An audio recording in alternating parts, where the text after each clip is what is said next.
Welcome to the Old Time Radio Superman Show from Boise, Idaho. This is your host, Adam Graham. Got any comments? Send them to me, adam@adamsweb.us. Please cast your vote for the show on Podcast Alley. Well, last time we left our villains, they were about to blow up the bridge as the police car passed. Last time we left our heroes, Clark Kent was in the process of renting a policeman's uniform. Though at the rate he's going, they'll probably have blown up the bridge because he doesn't know that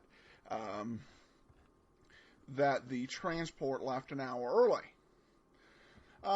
So we're going to get into today's episode, the finale of Dr. Roebling and the Voice Machine, Part 16, in just a moment. Before we do, I want to encourage you to check out Laser and Sword magazine, laserandsword.com, where our e-issue is out and available on... or will be soon, on Lulu and on Amazon's Kindle store. But let's go ahead and we're going to get into Dr. Roebling and the Voice Machine, Part 16. Presenting the transcription feature, Superman. Look, up in the sky. It's a bird. It's a plane. It's Superman. Yes, it's Superman. Strange visitor from the planet Krypton, who came to Earth with powers and abilities far beyond those of mortal men. Superman, who can leap tall buildings at a single bound, race a speeding bullet to its target, bend steel in his bare hands, and who, disguised as Clark Kent, mild-mannered reporter for a great metropolitan newspaper, fights a never-ending battle for truth and justice. And now to our story. When we last saw Clark Kent, he and Editor Perry White were in the latter's office at the Daily Planet, trying to contact a theatrical costumer in order to hire a prison guard's uniform. Knowing that Henry Benson, ex-city treasurer, being held for $1 million shortage, is to be transferred from the city jail to the state prison, and knowing also that Duke Renard and his gang have orders to waylay Benson and get rid of him to keep him from talking, Kent is planning to present himself at the jail as a state prison guard and ride in the car carrying Benson. But what Kent doesn't know is that the hour of Benson's departure has been changed from 9 to 8. It is now 8:30, and while Kent in his hired guard's uniform is on his way to the jail, Renard and his henchman Curly have taken over the drawbridge spanning the Red River, a bridge over which the sheriff's car carrying Henry Benson must pass. Renard plans to open the draw as the car approaches and send it hurtling down into the deep tidewater below. Listen. All right, Curly. Let's test these levers just to make sure we know how to run it. This one says, open, full speed. You watch the bridge through the window. Okay. All set? Yeah, let her ride. Hey, she's opening like a pair of scissors. Let me look. Yeah, that does it. I guess she'll stop when you push the lever back. Open up as wide as she'll go, Duke. That's far enough. We don't want to jam anything. And she stopped. But, boy, there's a hole there you could drop 5 trucks through. Hey, wait a minute. What's the matter? See them big red lights blinking on both sides of the bridge? Yeah, they must go on automatically when the draw's open. Now we better put them out. Whoever's driving that sheriff's car will stop on a dime when he sees them red lights. Yeah, you're right. I'll close the draw and you go out and put a couple of slugs in the lights. This must be the lever. It says close, full speed. Well, here goes. That's the ticket. She's closing. Okay, turn her off. Take care of those lights. You better tell Spud out in the car or he'll think the shooting means something. Okay. Hey, wait a minute. You better take this old guy out to the car. He's liable to come to and set up an awful howl. And anyway, it won't look good for the bridge keeper to be laying here out cold in case a car stops to ask directions or something. Yeah, you're right. Tell Spud there's some rope in the trunk. You can tie the guy up, gag him, and toss him in the back seat. Get him under the arms and drag him. He ain't heavy. Okay. I got him. Don't waste any time. Get back here fast. Right. Now, let's see if I got these levers right. This one with the red handle opens the drawer, and this one with the green handle closes it. Red opens, green closes. That ought to be easy enough. What time is it? 8:30. 10 more minutes, and the sheriff's car should come rolling along. There goes one red light. I sure hope there's some cops following Benson's car. Won't that big mouth pop open when they see they can't get over the bridge? I'd like to stick around just to watch him. Light number 2. Now we're all set. Okay? Yeah, Dead-Eye Dick, that's me. 2 shots, 2 lights. I heard it. Bud taking care of the old guy? Yeah, he's keeping the car motor running for a quick getaway. Yeah. That's all right, but we won't need no quick getaway. The bridge will be wide open. If there's any cops, they'll need wings to get across. Oh, hey, that's a hot one. Cops with wings. All right, come on. We only got 10 minutes. I want to test the levers again. Stand by the window. Okay. Let her ride. There she goes. While Duke Renard tests the drawbridge for the last time, preparing to work the diabolical plan that will mean death by drowning for whoever is riding in the sheriff's car, Clark Kent, disguised in a prison guard's uniform, is ushered into the warden's office at the city jail. This way. Thank you. Yes? What can I do for you? My name is Edwards, Warden. I was sent down from the state prison to escort that transfer, Benson. What? Oh, yes, sir. He's scheduled to leave at 9. Who sent you down? Why, the head guard, Mr. McGuire. Well, you can go back, Edwards, and tell your head guard to check next time before sending a man 50 miles on a wild goose chase. Wild goose chase? Isn't Benson being transferred? Sure he's being transferred, but he left at 8 o'clock, almost 40 minutes ago. But he was supposed to leave at 9. I know, but the DA's office called and switched it to 8. Sorry you had to make the trip for nothing. Oh, that's all right. Thank you. Goodbye. Goodbye. Well, if he left 40 minutes ago, I'm too late. Someone crossed me up. Someone in the district attorney's office. This must be the door to the street. Now, if I can find an alley to get rid of this uniform. Here's one. It's dark enough. There, does it? Now, off with Kent's clothes. I'll have to move fast to make it in time. Even a Superman. Now, up, and away! Red cloak streaming in the wind, the man of steel streaks into the darkness with the speed of light, battling against time and the black shadow of impending death. Following the Conway Turnpike, his sharp eyes scan the white ribbon of road, searching for the telltale red light that marks the sheriff's car. Suddenly, he spots it far ahead, swoops down in a breathtaking dive. That's the car, right below me. I don't know how I made it, but I did. No time to stop them now. The bridge must be up ahead a mile or so. I'll just drop down gently on the top of the car and ride along with them. It's dark enough so I won't be seen. Down! There. I don't think they heard that. Not with the motor racing the way it is. This isn't too bad after all. Now let's see how far Renard and his gunmen will get. Meanwhile, back at the bridge house, Duke Renard stands at the bank of levers controlling the draw, while Curly peers out the window. Well, what's doing? I don't know yet.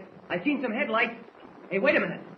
Yeah, there's a car coming. Sheriff's car? I can't tell you. It's about a mile up the road, but coming fast. Look for the red light sticking up out of the top above the windshield. I don't see no red light. Yeah, I see it now. That's the sheriff's buggy. Okay, we'll open the bridge. She's opening swell, Duke. Okay, keep your eye on it. Where's the car? About half a mile away. Sure it's got a red light. Yeah, you can't miss it now. How's the bridge? I think it's open far enough. Yeah, plenty. Shut it off. Come on over and watch. This is going to be something. See the car coming? Yeah, I see it. Ain't they going to be surprised when they don't find nothing but air under them? I only see one car, no cops following them. Well, that makes it easier. Here she comes. Wait till you hear them brakes squeal at the last second when it's too late. Yeah, that'll be something. It won't be long now. He's traveling fast. Another couple of seconds. You can't tell the draw's open. This is it. He's falling. Right into the drink. Hey, Duke, look. He ain't falling no more. The car's flying across the other side. You're crazy. No, I ain't. Look. What? Hey, we're seeing things. Hey, there's the car on the road again, heading for the state prison. Something's wrong. The bridge didn't open. We got to follow him. Come on. The bridge opened, gentlemen. Huh? And you're not following anyone. Who are you? I watch over drawbridges that rats like you open. Give it to him, Curly. Yeah, you bet I will. I'll take that gun. No, you're breaking my arm. Drop the gun. Ow. That's it. Keep away from that gun, Renard. I said keep away from it. All right, maybe you'll obey this order. Now, you're next, Curly. Oh, I ain't done nothing. Honest, I ain't. It was him figured this out. Who's behind all this, Curly? Who's the big guy? I don't know. I swear I don't. He never told us. You're lying. Ask Duke. Go ahead, ask him. He's coming, too. All right, get up on your feet, Renard. Up.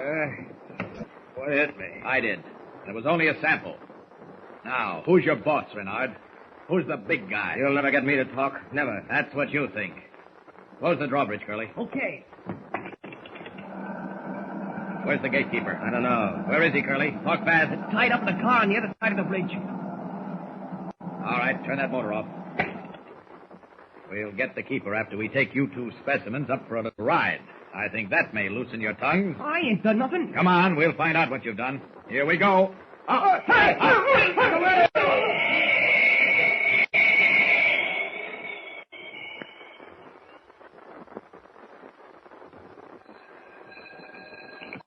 Hello? Yes, this is the district attorney's office. Who? Oh, just a minute. Probably Mr. White. Yes, he wants to know what about the story. Oh, tell him I'll be in within the hour. Mm-hmm. He'll be at the Planet office within the hour, Mr. White. Okay. He says if you're not, you're fired. For the 50th time. Kent, I still can't believe you've solved this thing. You know, it doesn't make sense. Why should they... Oh, hello, Miss Carroll. Good evening, Mr. Warren. I'm sorry I had to drag you down at this hour of the night, but as I told you over the phone, we had some trouble on that Benson transfer, and I need some records. It's quite all right, Mr. Warren. You know Mr. Kent. Of course. Good evening. Good evening. What records do you wish, Mr. Warren? Well, we'd like to know what you're getting for fish today, Miss Carroll. Ah, it sounds familiar, doesn't it? Oh, no, no, I don't understand. There's no use lying, Miss Carroll. Duke Renard confessed. Oh, We know the whole story. all right. And you know it. There's just one thing we don't know. Why did you influence Henry Benson to steal public money? Because I wanted nice things. Because I wanted to live like a decent human being. And you needed almost $1 million to do that. What happened to that money? I don't know. Renard got most of it. The rest we spent. I have some bonds, some cash. Oh, what's the difference? And so, once again, Clark Kent, in the role of Superman, solves another mystery and brings the enemies of truth and justice to the punishment they so richly deserve. But even as he returns to the Daily Planet office to write the story of the Benson case, another adventure is brewing. So don't forget to tune in the next episode and begin another exciting adventure with Superman. Don't forget, tune in again for the next thrilling episode with Superman.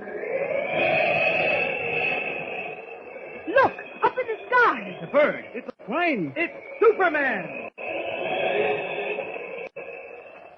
Superman is a copyrighted feature appearing in Action Comics magazine.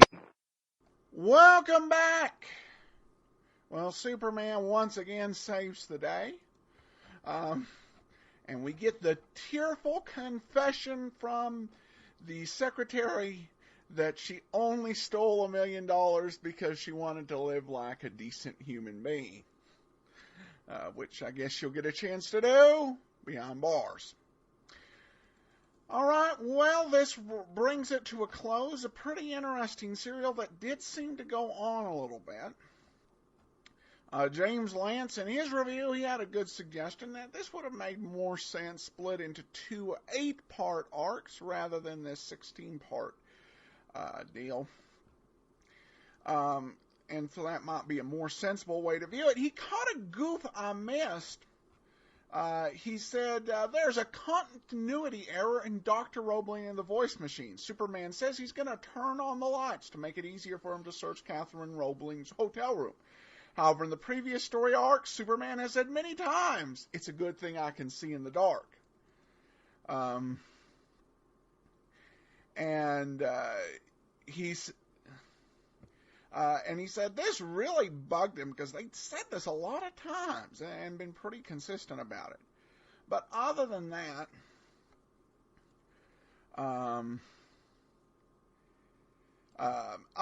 and he did make the point he thought the ending was a bit anticlimactic, and I got to agree with that. It was a little, it was just, it was just like, well, gosh. You expect a little bit more from a mastermind in that regard. Though I don't know if I really wanted a "you'll never take me alive" Coppers moment like Lance suggested. But breaking down I don't know. All right. Well, that wraps it up, though.